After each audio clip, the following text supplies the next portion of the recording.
Narrow winding roads and a tight economy resulted in cars which excelled in maneuverability and efficiency. In the United States, a luxury economy required heavy cars of enormous horsepower. The Canadian-American Challenge Cup Series is being called the ultimate in racing competition because it combines the best of both automotive worlds. The Can-Am Series at Road Atlanta, featuring the fastest racing cars in the world with the largest racing engines in use anywhere.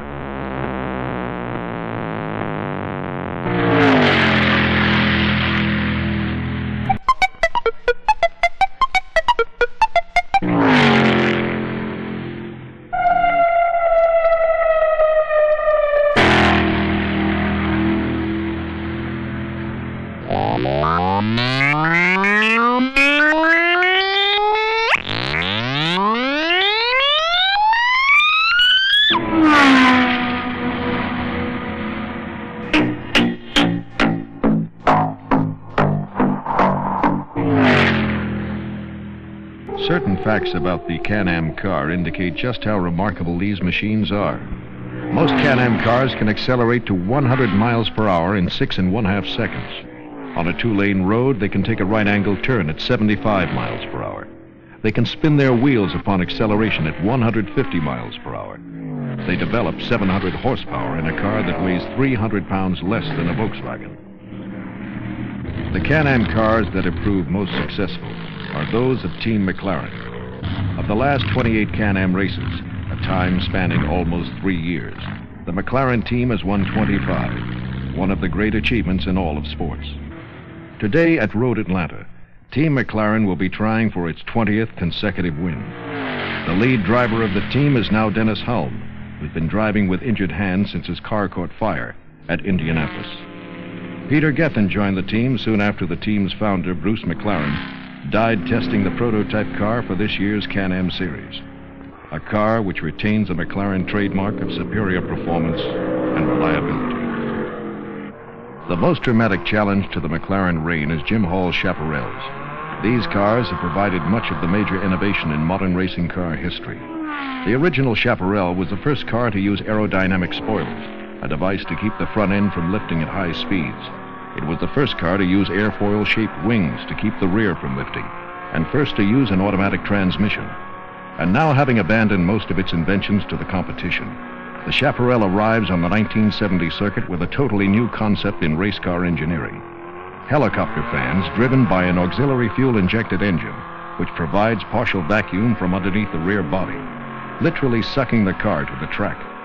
The great promise of the Chaparral seemed to be finally realized at Road Atlanta when it upset Team McLaren and won the pole position.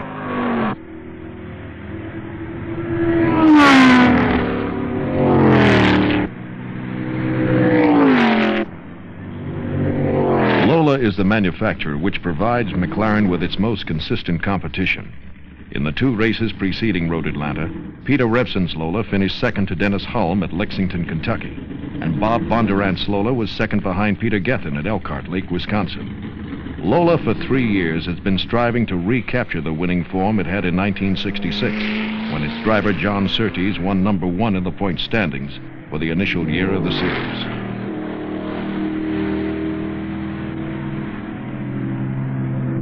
The underdog is always Tony Dean's Porsche. Dean's car has an engine less than 1/2 the size of the competition.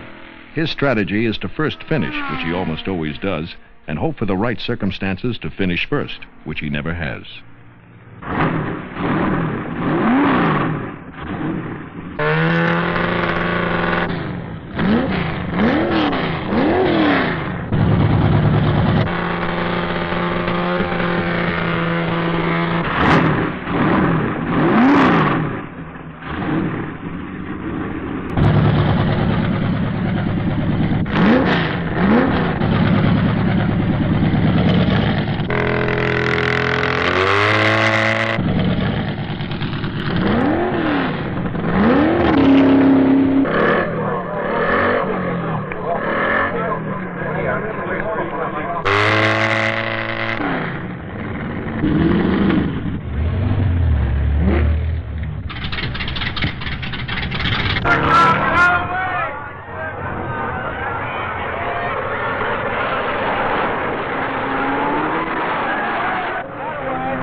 As in any spectacular sports event, a festive air pervades the entire area.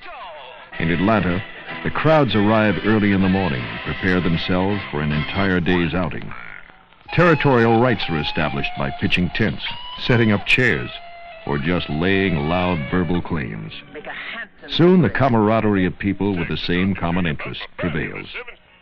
Having parked outside their Barracudas and Dusters, Cougars and Camaros and Javelins and Darts, Pintos and Mustangs and Chargers and Challengers, the fans anticipate the celebration of what they can't buy and who they can't be. Unless they're one of those who craves the racing world and just has to try. But you can't just climb into a car of 700 horsepower. What you do is start from the beginning and win your way up. Like these young men who have entered the Sports Car Club of America's most controlled category, Formula V. Formula V cars must have stock Volkswagen sedan engines, stock front and rear suspensions, and wheel rims. Parts may be strengthened and made safer, but the major determinants of horsepower and handling must remain the same. The restrictions of stock components make Formula V the least expensive racing class, and consequently the most popular novice drivers. For a few grand, you can have your own brand new race car ready to hit the tracks. Or embankment.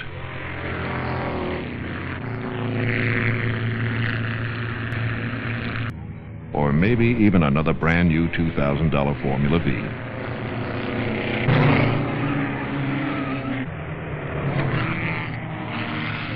But if you do have success with Formula Vs, you may one day find yourself racing the automobile of unsurpassed technology, the Can-Am car.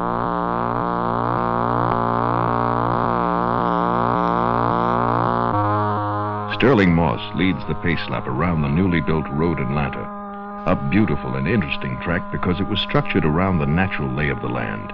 It has many hills and turns which challenge the driver's skill as well as the car's performance. And the hilly infield allows spectators many excellent vantage points.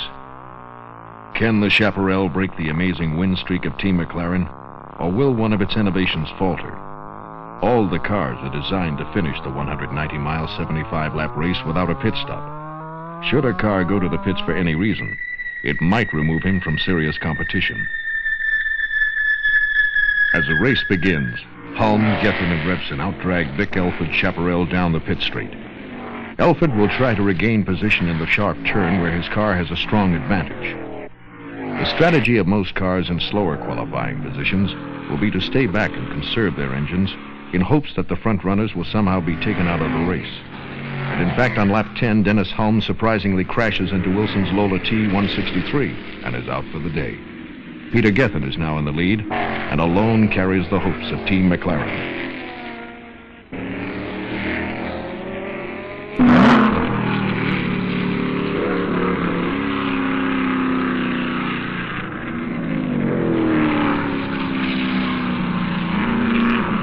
On lap 18, Ron Goldleaf in position 25 crashes into Tom Dutton, who was in 18th position. By now, it's obvious that the new course at Road Atlanta is to be the scene of some unexpected events, possibly because of the unfamiliarity of the drivers with the track. On lap 14, the Chaparral holding third position experiences problems with its auxiliary engine. It goes to the pits and remains there a hopeless 15 minutes while mechanics try to pinpoint the trouble. Later, the Chaparral comes out of the pits with the auxiliary engine still not functioning.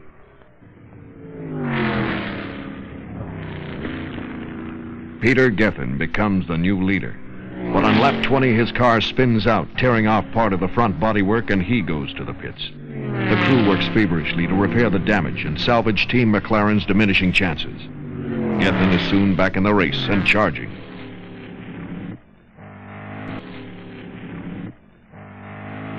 Peter Revson in his T220 Lola now takes the lead, and there doesn't appear to be anyone around seriously challenging him.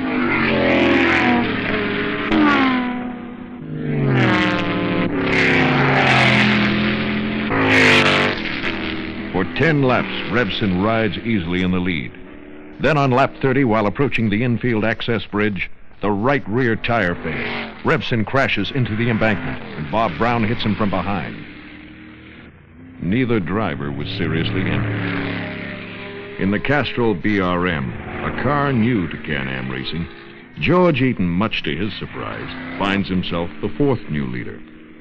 In an awkwardly handling machine with an engine that experts say will not last the race, Eaton pushes on in an effort to stave off the rapidly closing Peter Gethin. For 19 laps, Eaton bravely maintains the lead, until on lap 49, a piston melts. Eaton limps to the pits. With Holm, Revson, Elford, and Eaton, among others, out of the race, Gethin recovers the lead. It appears that Team McLaren's streak of 19 successive wins will now be 20. Gethin races on confidently, but on lap 68, 7 laps from the finish, Gethin's transmission fails, assuring for the first time in 20 races that Team McLaren is not a winner.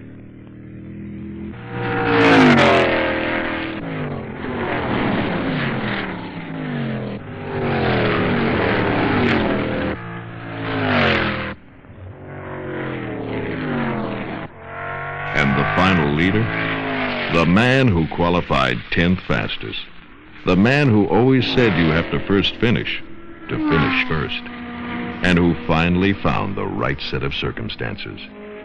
The new leader and winner of the first Road Atlanta Can-Am race, Tony Dean and his 908 Porsche, of course.